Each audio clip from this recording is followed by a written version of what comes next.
Oh my god, it's so hot. Oh my goodness. Okay.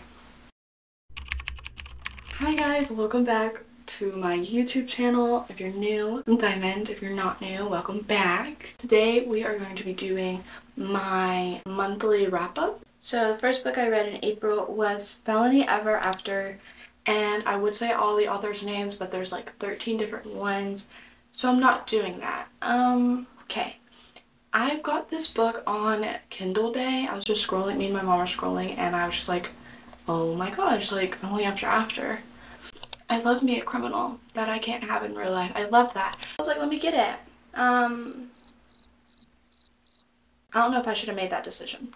So basically Felony Ever After follows this one girl. I don't even remember her name. What is her name? Verity, yeah. So she's new to New York. Recently I think she got fired, or like she wasn't doing good in her job, so her dad was like, no, you have to go work for an office. So she goes and works for an office, and her boss is weird. Let's just put that out there. Her boss is weird. Extremely weird. Like you probably should be locked up weird. Okay, so anyway, so one day she's leaving her office because you know she works late. So she gets in the car, and this guy who also asked to get into the cab with her, she was like, yeah, sure, whatever. Anyways, a car wreck ends up happening, and then the guy steals the car. And so that's kind of where she gets like the felony from. But throughout the rest of the book, she's like 100% convinced that he is a felon. And I'm just like, he's not. Okay, I mean, well, he is actually. He did steal a cab. But that's it, okay? That's all he did. Anyways, basically, miscommunication happens a lot in this book. I don't really know what I was thinking reading this, and I rated it 2 stars, if that tells you anything. I don't remember anything. Like, it was bad. Okay, moving on. Next is Night Shift by Annie Crown. This book, okay, first of all, I would just like to say, what is with these authors and making the cutest book covers the most craziest books? Crazy. Like, most craziest book ever. So basically in this book, she is a romance girly, and I love reading about books with romance girlies because then I feel like I can relate to a book character on a level. I forgot her name though. Kendall is working in a library, and this guy, Vincent, he's like, you know, the all-star basketball player, the D1, he's the best and best, okay? He comes in and he has a cast on, and he's just like, I need help. Look, she helps him like study. She agrees to like tutor him and all these other things. Miscommunication. So much miscommunication. Since she's a book girly and she thinks that she knows everything, she automatically assumes that, oh, he's only doing this for a date. They were walking down on his birthday, down the stairs, and they were going to the bar. And his friends dapped him up after her and Kendall and Vincent were in his room together. And they're walking down the stairs, and he dabs them up, and she's just like, oh, it was all for a bet. He didn't really like me. He didn't really care. So she ghosts him for like 2 weeks. Anyways, so the whole book is basically just miscommunication, and it's actually, like, it wasn't bad, but if you like that trope, I would definitely read it. Although the guy, Vincent, was the sweetest guy ever. He was so sweet. I just felt so bad. Like, the ending also felt very rushed. Like, I feel like we spent so much time miscommunicating that we didn't actually get the ending that we deserved for the 2 characters. It was extremely rushed. I probably will not be reading this, and I'm definitely not telling my mother about this book. I gave this 2 stars, so it wasn't bad. I won't be reading again. Next is The Cruel Prince. I got this series for Christmas after I've been on BookTube for about a year, and I've seen it everywhere, and everybody loves this book, and I was just like, okay, period, let me read it. I was told that this was a romance book, a fantasy book, and an enemies to lovers book. This is simply just an enemies to lovers book and fantasy. There's no romance. Who lied to me? I blame y'all. I love Jude. I think she's just a strong female lead character in general. I love her. Like, I'd want to meet her, but I'd be also terrified to meet her. Cardan, he's just an alcoholic. He scares me for his own health. I'm terribly worried for him. I just found it incredibly slow. And nothing was really happening in the beginning of the book, and then it would pick up pace towards the end, and then it would slow down again, and then it would pick up again, and then it would slow down again. I don't see the enjoyment.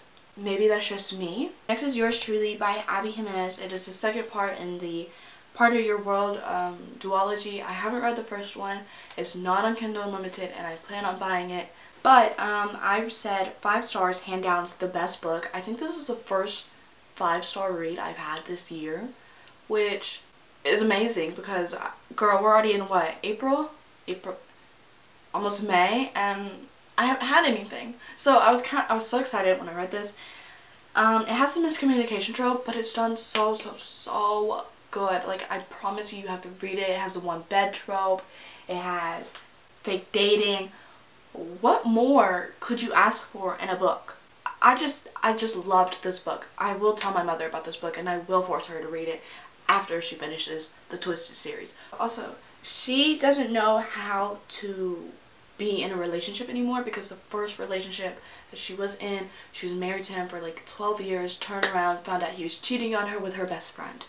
He also, his girlfriend of I think 3 years, broke up with him and then turned around and married his brother.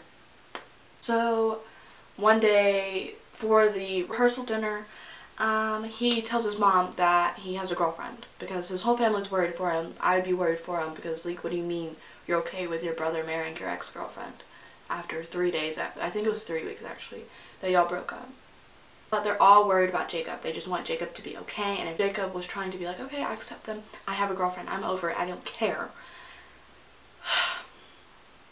Their sister walks in one day on them in the supply closet eating lunch, and then she automatically assumes that Brianna and Jacob are dating, and that Brianna is the mystery girl that Jacob hasn't mentioned anything about except for one time.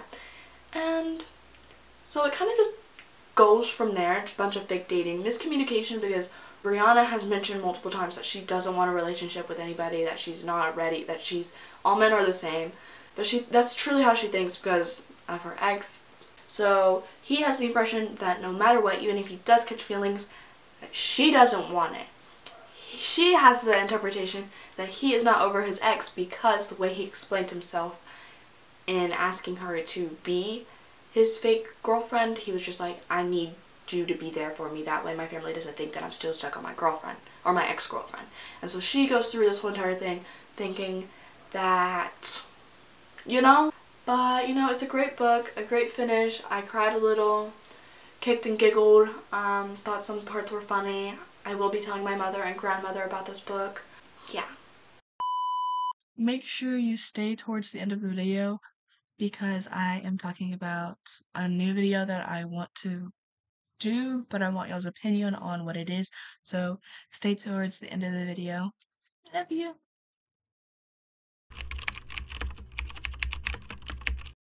Stick around for next week's video because I am posting my May TBR video, and you'll get to see what I put down back here for my TBR for next month.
It's actually the next day.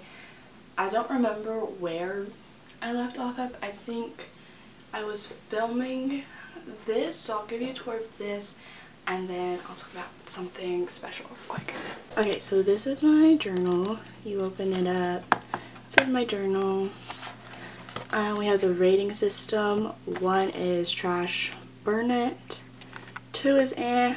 3 is okay, not great. 4 is I'm definitely telling my mother about this one. And 5, if there's a fire or a tornado, I'd be saving this book. Here's where I write the books that I've read. I need to fill this out actually because I haven't put this month's books in here. This is January's page. My TBR on here, my wrap up. I read a lot of books in January. I had Shatter Me page, is the one I watched. Ignite Me, literally the best book ever. Fourth Wing page, I didn't like it too much. I think I like this one out of all the ones I've done. February's page, my TBR, a lot of books, and I only read 2. My wrap up, the Akamov page. I don't really care for this one too much. We have March. We have my TBR, how many books I read. The Inheritance Game page. Don't really like this page either. I need to get better at scrapbooking. April's. Then we have April's TBR, which I only read 1. April wrap up. Then I did Yours Truly. Then May. Have to watch my next video to see my TBR, and I haven't done my wrap up yet. So I want to talk about this challenge that I'm thinking about doing, but I want to hear what y'all think. The name at the moment, if I do it, is called the Alphabet Challenge. Basically, I would be doing where I read a book that starts with the letter that I'm on, and I would try to grade it to my TBR, but it may just be like, you know, the +1, you know, apart from my TBR. So like, let's see, for example, for like P, Percy Jackson, I would have to read Percy Jackson for that book. But if we want to like change it up and give me somewhat more of a challenge, we could split the alphabet into certain genres. So then it's like A through F, you have to do romance books, and A, B, C, D, E, F, G through K, you have to do thriller books that start with those letters. I don't know, it's just an idea I've thought, and I've looked on YouTube. I haven't seen anybody do it. Y'all let me know what y'all think about that. That's it for this month's wrap up. Thank you guys so much for watching, and thank you so much for 753 subs. I love all of you. Thank you, and stay tuned for the next video.